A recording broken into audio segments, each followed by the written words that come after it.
Where's full screen at?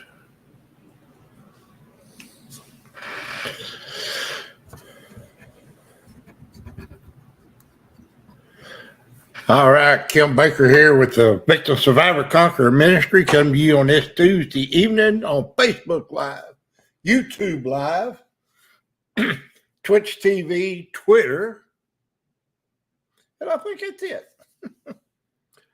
All right.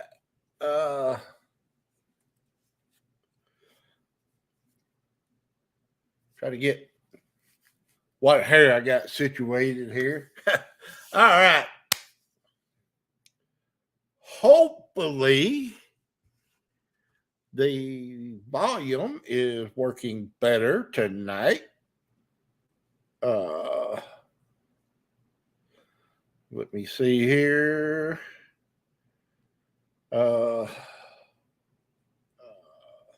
There we go. I heard myself. Anyway, did get a new microphone. So hopefully, I see we got a comment coming in. Let's see who. Hey, Kim. Glad to have you back here tonight. Thank you. I'm glad to know that it's sounding better. Okay. All right. Well, we're going to get into tonight. Before we get into tonight's material, tonight's lesson, right down at the bottom of the screen where the ticker is scrolling through, bscministry.com. That is our website. You can go to our website and you can download this material or any of the other 8 classes that we do here with the VSC or Victim Survivor Conqueror Ministry. Okay. All right. Well, we'll get into tonight's lesson. And then I'll have a few more announcements later before we close tonight. Okay. So, starting off with a question. Okay. If a child is abused at a very early age, won't time erase any memory of what happened? Okay. I think this is a very good question because, for one thing, is because I think this is a misconception from people that have not gone through what we've gone through. Okay. Because I do believe that there's people out there that should not experienced abuse, that they probably feel like that, that after time, will time erase the memory? Okay. Well, I kind of look at this as the same way as I do grief, as far as losing a loved one. Does time heal that? Do you get completely over losing a loved one? Losing a parent, losing your mom, losing your dad, a sibling, a brother, a sister, losing a child. No. Memory doesn't, time will not erase your memory. Okay. One of the earliest death that I ever experienced as a child, 6, I think I was 6 years old. I believe I was 6 years old. It was my grandfather, and my grandfather and my grandma was everything to me, because I stayed with them during the day while my mom and dad were working. So from 7 o'clock in the morning till 4:30, 5 o'clock in the afternoon, I was there with my grandparents. You know, uh, just about through my early teen years. Okay, so no, do I still remember my grandpa? Absolutely, I do. I have some great memories of my grandfather. Okay, so no, it won't erase time. Does time heal? No, time itself does not heal. Okay. Uh, do things get easier with time? Yeah, yeah, they do. Um, but time in itself will not heal your past. Okay. The only thing that's going to deal with that, and that's just like with the grief, the only thing that's going to help heal your grief or make your grief more bearable is to deal with it, is to deal with your grief. Same thing with the abuse. The only way to get over it is to deal with it. Okay. And, I'm sitting here watching my Facebook page and people are clicking in and clicking out and clicking in, clicking out. Okay. And that's fine. I'm not coming down on anybody. Okay. And it may be people that really don't need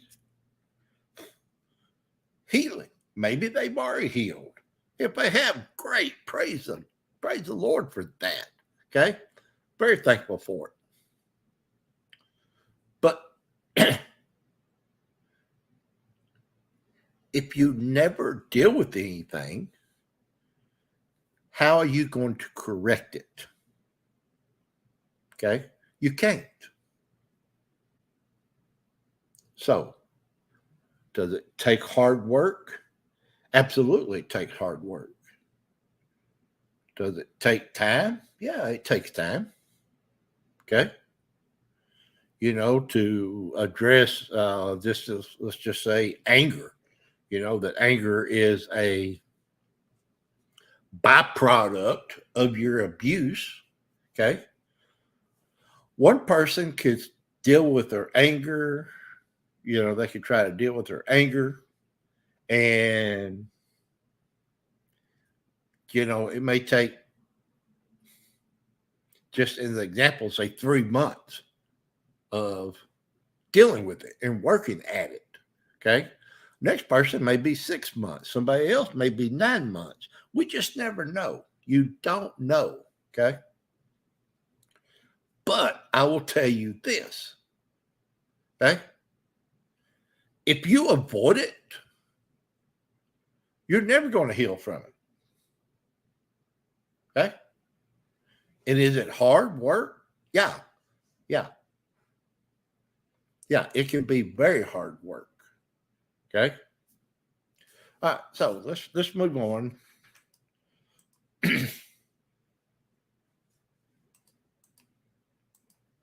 Oh, the answer to the question is that emotional damage can last a lifetime. Okay. And again, if nothing is done, if it's just kind of swept under the rug, it will probably last a lifetime. Okay. Because I'll tell you this, when I do ads or boost a post on Facebook, it gives me analytics of people that respond, people that answer, people that message, stuff like that. Okay. And I can look at it. And so I can kind of see a breakdown of different age groups. Okay. And, does that mean everybody that clicks on a post that I post about something, that has to do with abuse, sexual abuse, verbal and emotional abuse. Does that mean that every person that clicks on it is absolutely going through something at that time? No, it doesn't mean that. But what I do see is that we have people 65 and above that do click on things that I post. Okay? So that tells me that there's some out there that's still dealing with their issues. Okay? There can also be no memory of the event or no understanding whatsoever. Okay? That is why victims of sexual abuse can carry this loss in their life of self-worth.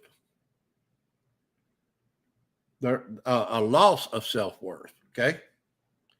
Because that is definitely one of the things that all victims have in common, is that we feel like that our self-worth is gone. Okay.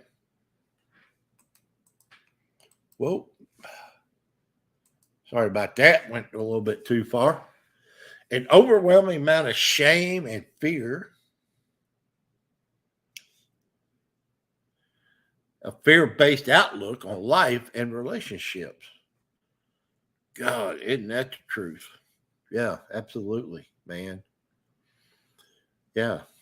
When you've been abused, there is an overwhelming amount of shame and also fear. Okay.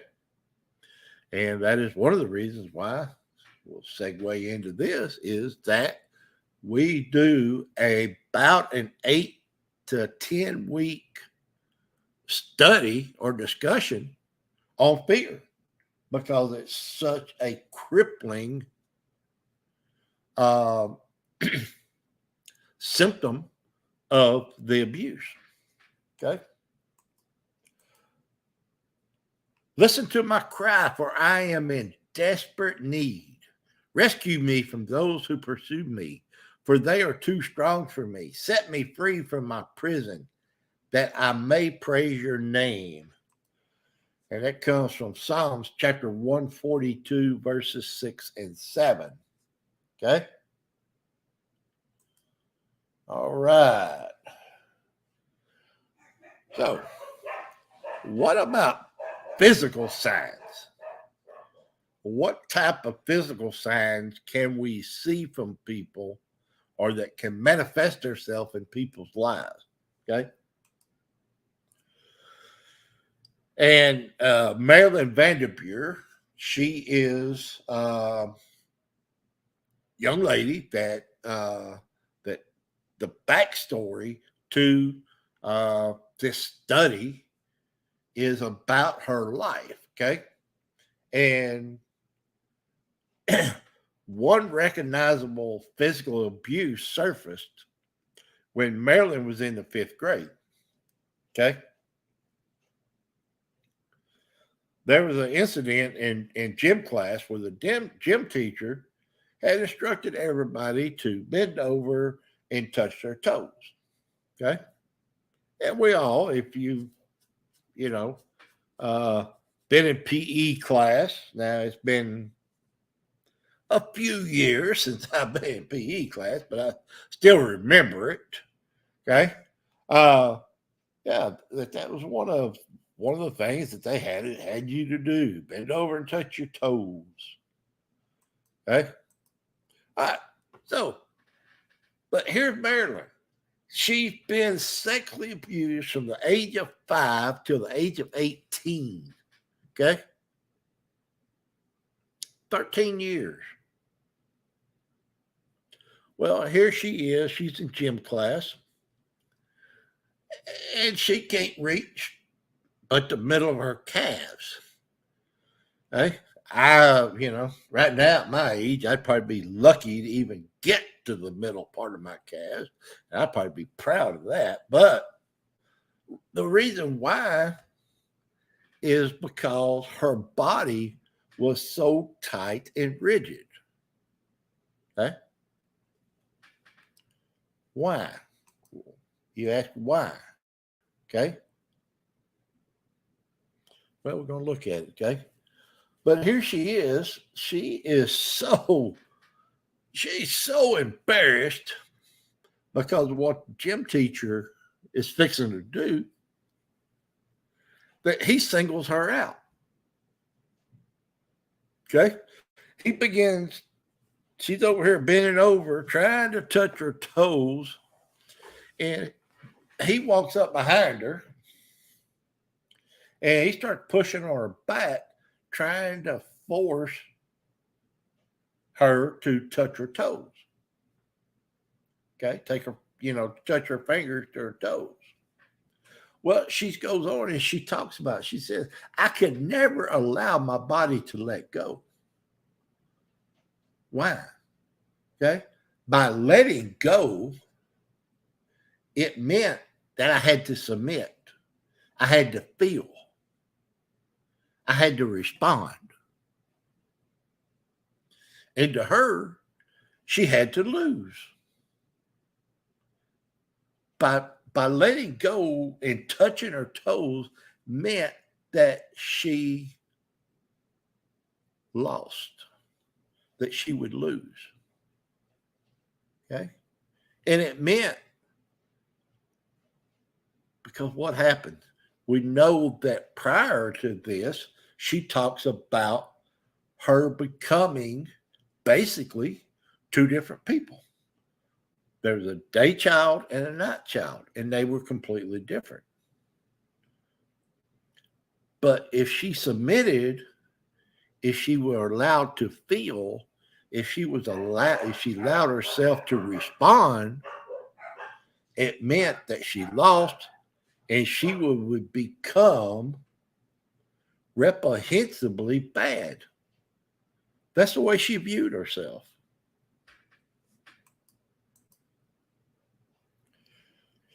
Okay. Marilyn also suffered from chronic constipation. Since childhood, due to tightening her buttocks so hard that nothing from the outside could get in, and to keep everything on the inside from getting out. Have you been there? Can you relate to this? Okay. Signs of sexual abuse can appear much later in life. Okay. Accompanying the bouts of sobbing after her daughter turned age 5. Okay. So here's Marilyn. She's married. They have a child. Everything's good. But when the child turned 5, the same age that she was when her abuse started, all of a sudden, here in Maryland, and she's having bouts of paralysis. She goes to the doctor. I can't find anything wrong with you. There's no reason for the paralysis. No, there's not. There's not a physical reason for the paralysis. Okay? Because none existed. Moving on.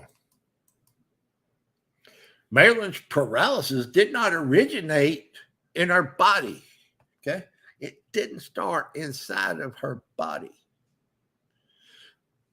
I guess in a way you can kind of say it did, but it didn't as far as physical elements goes. Okay. No, where did it start? Where did her paralysis start? Her paralysis started in her soul. Deep down inside of her soul is where her paralysis started.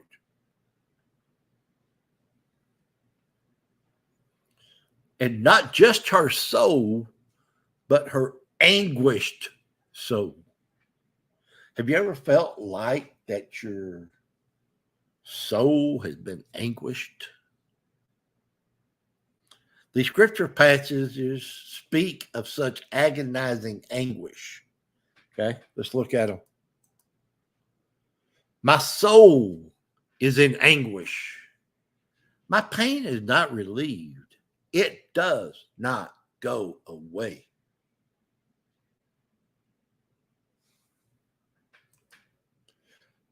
That is Psalm chapter 6, verse 3, and Job chapter 16, verse 6. Okay? You ever feel like your soul is in anguish? And that up to this point, it seems like that whatever you do, whatever you say, your pain don't go away. That your pain is not relieved. Yeah, there's a lot of us that's been there, and there's a lot of us that are still there. Okay? All right. Most victims display some of the following more obvious signs of abuse. Okay? Other than the constipation and things like that.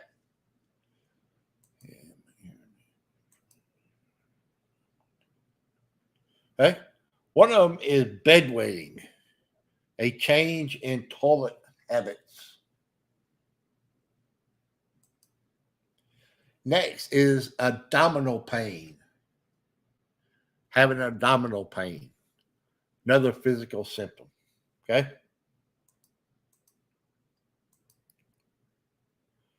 Complaints of sickness or frequent headaches. Failure to complete task. Okay? Have you got it? Did you have trouble in school? Did it seem like that you just had trouble completing your homework? Maybe you felt like you were not very smart. Maybe people compared you to your older brother. There I am.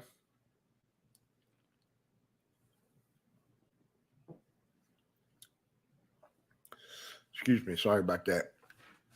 But throat's getting dry. Okay. May not have been because you wasn't trying. Maybe it wasn't because you didn't care. Maybe it wasn't because you wasn't as smart. Might have been because of what you went through as a child. Okay. Genital itching, yeast or bladder infections. Okay. Consistent bladder infections, one after another. That could be a sign. Okay. That something is going on other than just a physical ailment. Okay.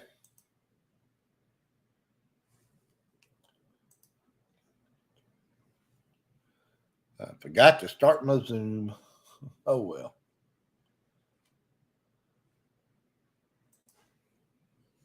All right. Let's see here. All right. Moving on. Okay. Habit disorders.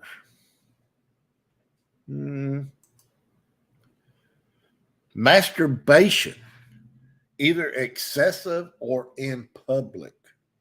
Okay. Another, this could be a physical sign. Obsessive washing and cleaning. Okay. OCD, being OCD. Just because you're OCD doesn't mean that necessarily that you were abused, okay? Just indicators. Sad facial expressions. I'm gonna kind of pause right here for just a second, okay?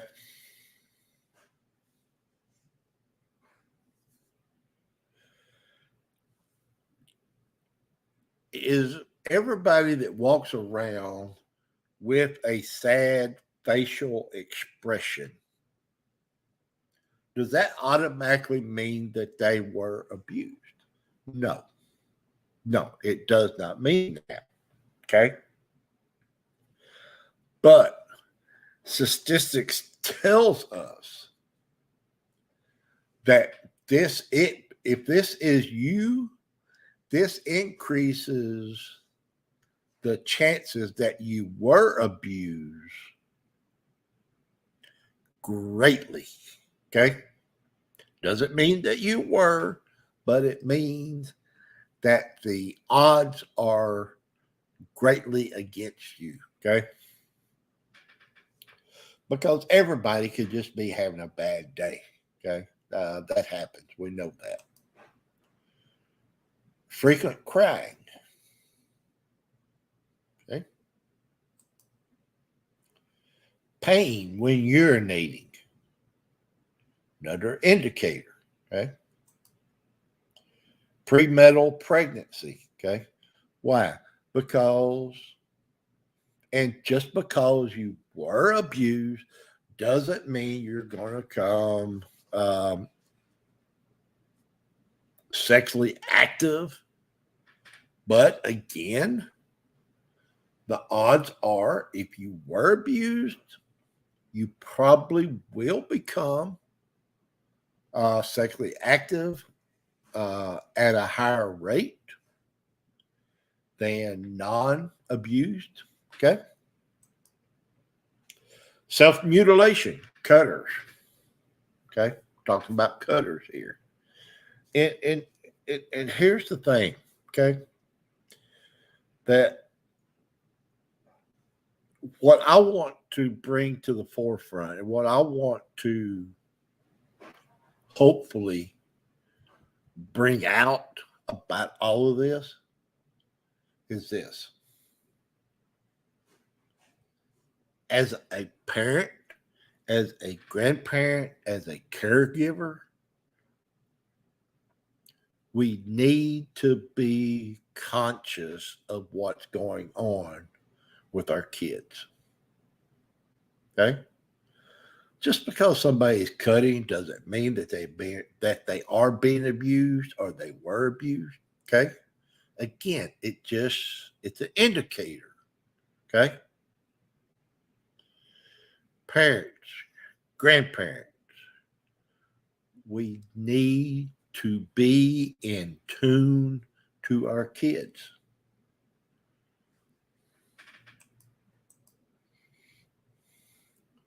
Having difficulty sitting or walking. Suicidal gestures. Undernourished appearance. Okay. Torn, stained, or blood-spotted underpants. Okay. Why? Why are they torn? Why are they stained? You know, what's the reason for the blood? Vaginal or rectal pain, swelling, bruises, or bleeding. Okay. Again, I hope that you see that we don't shy away from topics, but also we try to be respectful of people, okay, and not cross a line. And hopefully we do that. All right, next. Okay. Vaginal or penile discharge. venereal disease. Okay.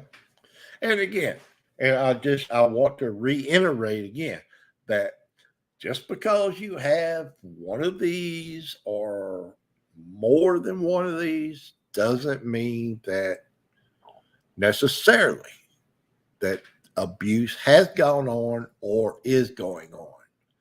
But if you see these things, we need to find out why. Okay? That's it. All right.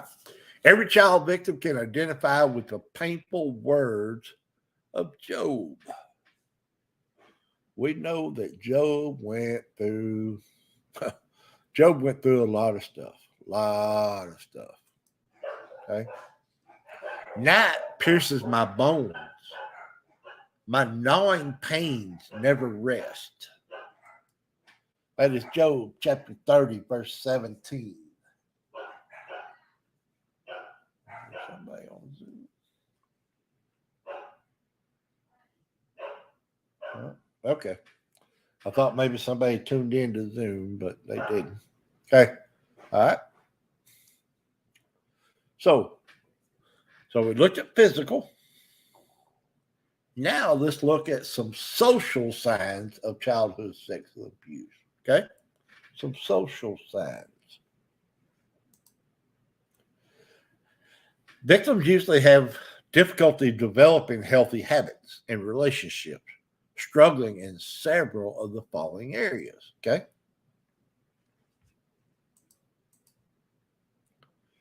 Abnormal expression of sexuality. Okay.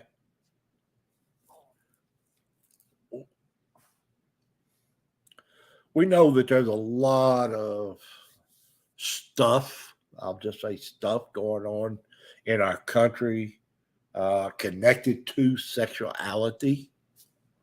Okay. But people, we need to pay attention to things that we're talking about here. Okay. Because these have real life issues. Okay. And if a child is struggling with their sexuality, there may be some underlying issues that we need to look at. Okay. That's all I'm saying. Okay. Antisocial behavior or being defiant. Okay. And we all know that kids hit certain ages that the defiance becomes pretty much natural. Okay? But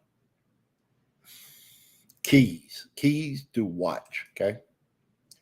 Problems with authority and rules. Okay. And why would we have problems with authority? Well, because normally we were abused by someone that was an authority figure in our life, okay? I.e., maybe a father, a stepfather, grandfather, okay? Family friend.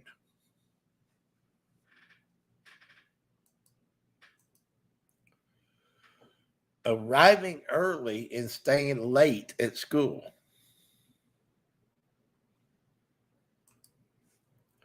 Avoidance of specific people, okay? If you notice a child that, especially that there's someone that, man, they're always around. They're anytime that this person is near, they're going to be in their vicinity. Okay. Then all of a sudden, you start noticing that child never wants to be around that person. Pay attention. Pay attention to that. Okay. Avoidance of specific situations. Okay. Maybe the abuse is occurring in certain situations. Okay. At night, maybe going fishing, going shopping, going to get your nails done, whatever it may be. Okay. But all of a sudden, they don't want to do this activity with this person anymore. Okay. Deep fear of saying no to adults. We have, this is my opinion. This is just my opinion, and that's it. Okay. But in my opinion, we have done a disservice to our kids by teaching them, don't you tell an adult no. Really? Where? I mean, okay. There's a big difference between a child being able to say no to something and teaching a child to be respectful. You can be respectful and say no. Okay.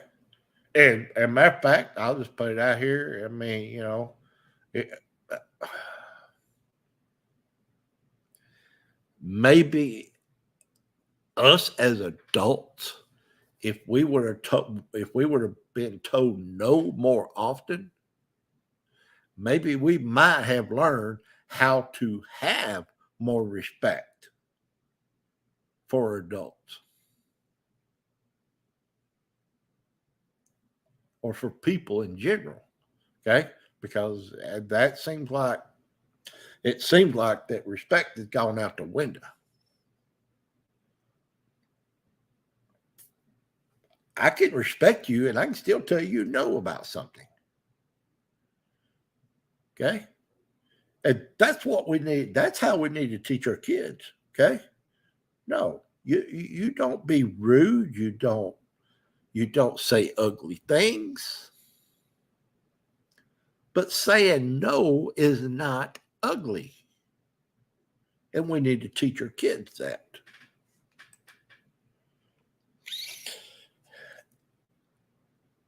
A child that has exclusive relationships with older people. Okay. Another indicator, another key to watch. Being dependent, clingy behavior. These are the type of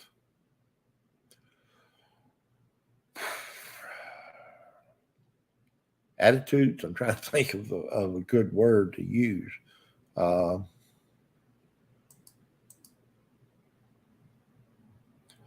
Alcohol and drug abuse. Okay. Hey, on Thursday night, I've been having a lady that's been coming quite a bit that is part of AA. As a matter of fact, this past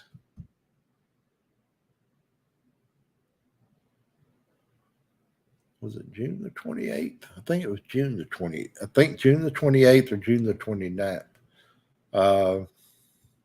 One of those 2 days right there. She was, of this year, she was 48 years sober.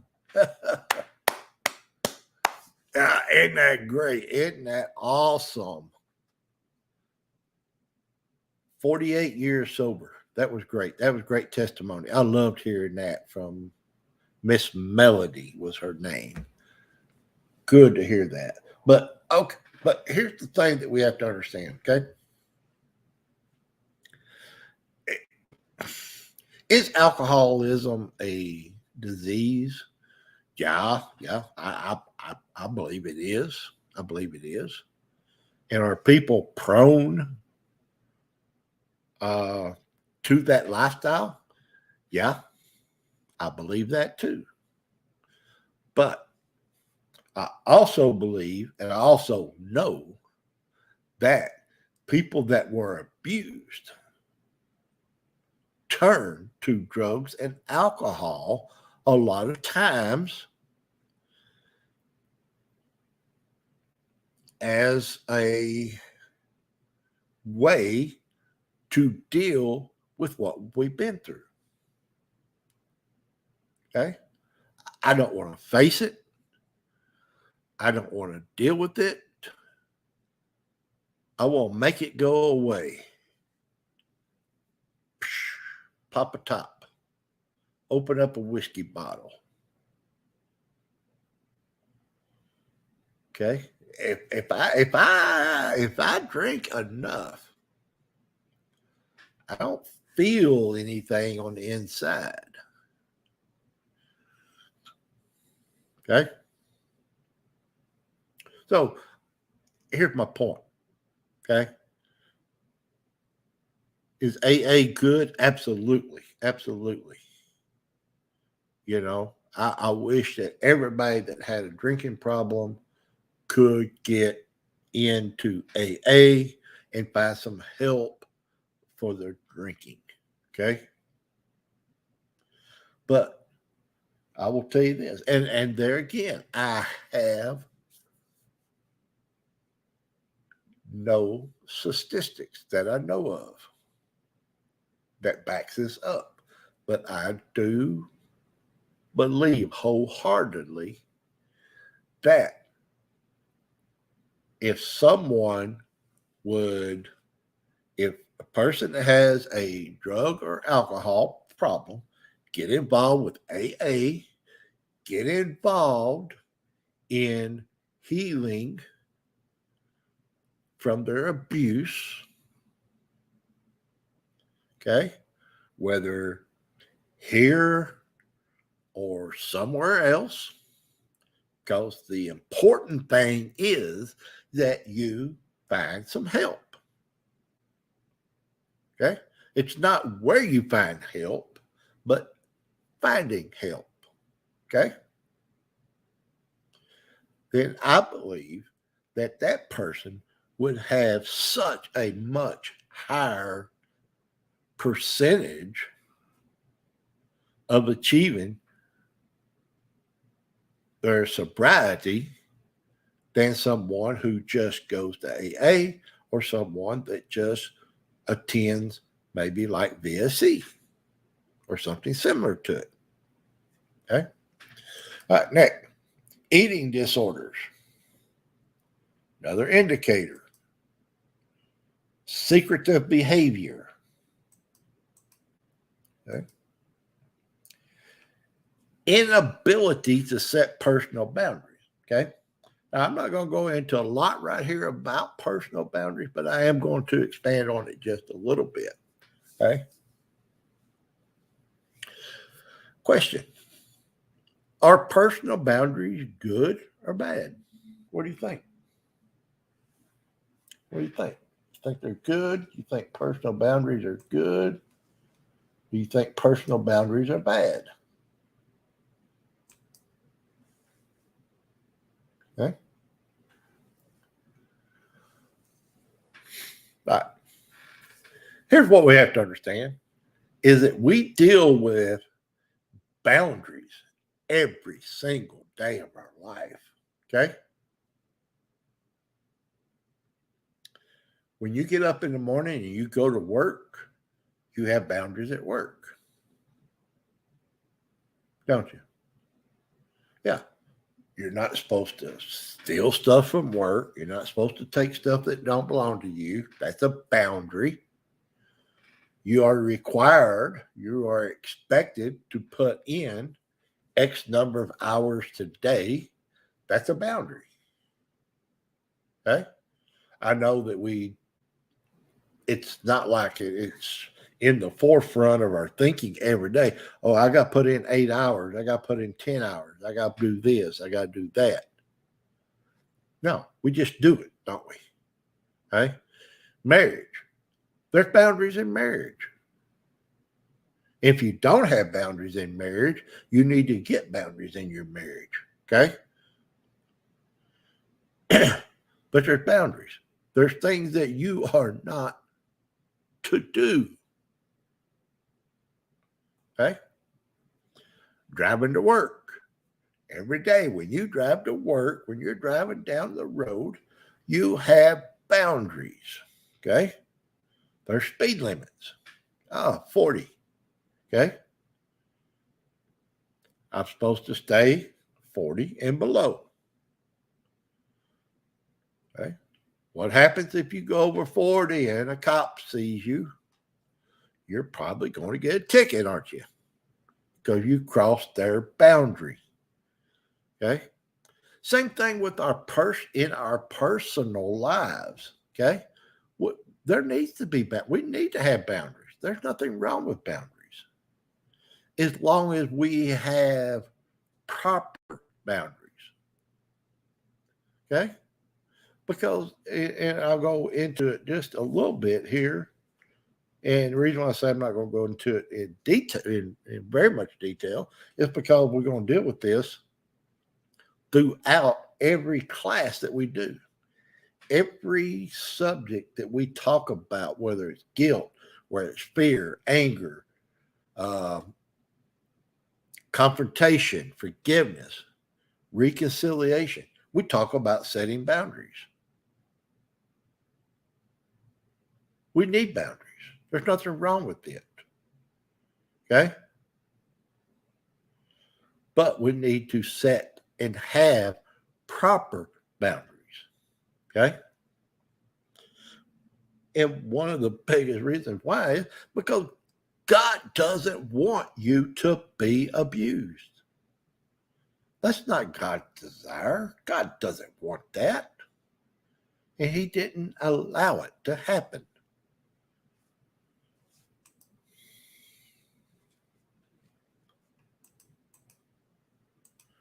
All right, next. They make attempts to run away. Okay? Why do kids run away? Lots of different reasons, but this could be one of them. Fear of sleepovers. And there could be several reasons why. One, they don't want to change clothes in front of other people, or just fear of other people or being in an atmosphere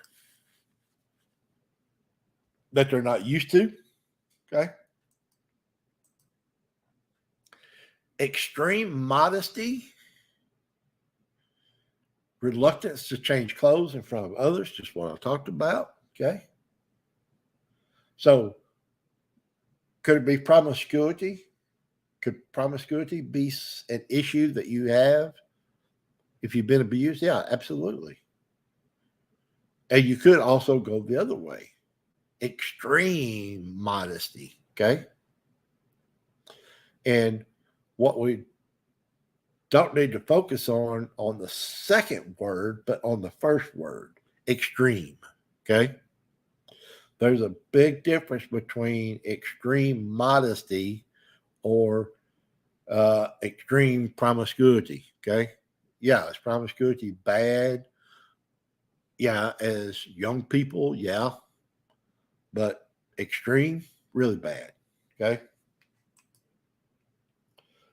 Poor peer pressures, relationships, not peer pressure, but poor peer relationships because of peer pressure.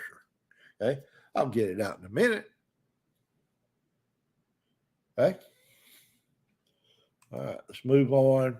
Premature sexual behavior. Again, promiscuity. Okay. Sexually abusing another child. Okay. Taking on a parental role. Okay. It's one thing for a young person, preteen, early teen, to on their own to take a parental role, or a parent asking them to take on that role. Okay. So and here again, promiscuity, sudden drop in school performance. Okay. And maybe it's not because that you're not smart, that you don't care, that you don't pay attention. Okay. It could be what has happened in your past. All child victims struggle with not understanding their needs and not knowing how to meet those needs. Okay. All child victims. Doesn't matter if you are 12, 18, 30, 40, 50, 60, doesn't matter. We all at some point have struggled with understanding what we need, why we need what we need. Okay? When wounded children of all ages become aware of these God-given needs, they may be drawn to the Lord. And hopefully they are. Okay? Let's see here. All right. We're going to stop right there with back up just a little bit. And we'll pick up next Tuesday night here with this slide. Because I do have a video that let me get set up while I'm talking here. Let me get it to another screen.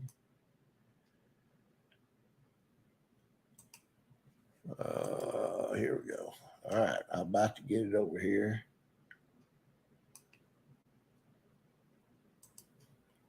All right, there we go.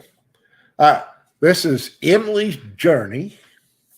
Hopefully, my output, and hopefully my buddy Kemp is still listening.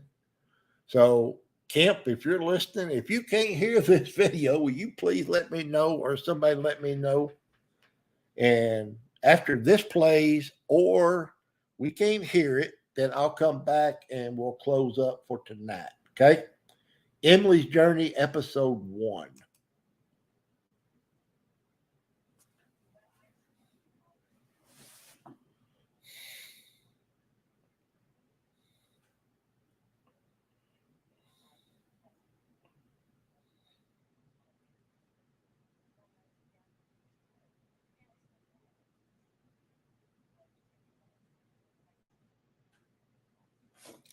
Okay, thank you, Kemp. All right, evidently I'm still having issues with video. Okay, so I apologize for that. Okay. Well, I did get my microphone situation fixed, so that's good. So I still have one issue. So I'll work on it and try to get it straightened out. But anyway, thank you for being here. I hope that we brought something to your attention that maybe that you've not thought of, or you hadn't thought of in a long time, and that has made you think. Okay. Let me just say this. It doesn't matter if you come here or you go somewhere else, but if you have been abused and if you're struggling, reach out to us, send us a message. I would love to hear from you, from anybody out there. And